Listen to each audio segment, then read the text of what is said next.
Hi and welcome to Last Day Events. I'm Stacy. We are on day 47. Confidence in SDA organization reaffirmed. We cannot now step off the foundation that God has established. We cannot now enter into any new organization, for this would mean apostasy from the truth. I am instructed to say to Seventh-day Adventists the world over, God has called us as a people to be a peculiar treasure unto himself. He has appointed that his church on earth shall stand perfectly united in the Spirit and counsel of the Lord of hosts to the end of time.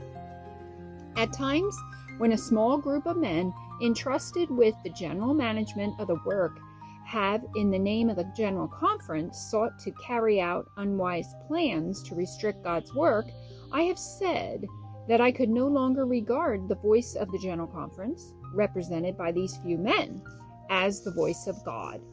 But this is not saying that the decisions of the General Conference, composed of an assembly of the duly appointed representative men from all parts of the field, should not be respected.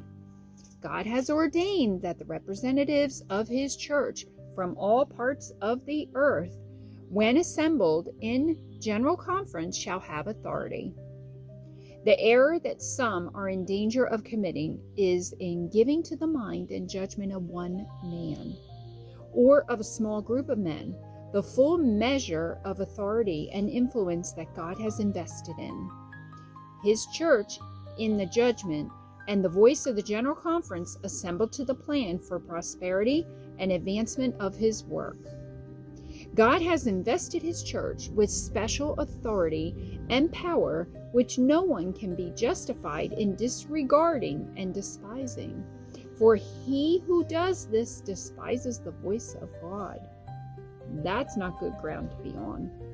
I am encouraged and blessed as I realize that the God of Israel is still guiding his people, and that he will continue to be with them even to the end.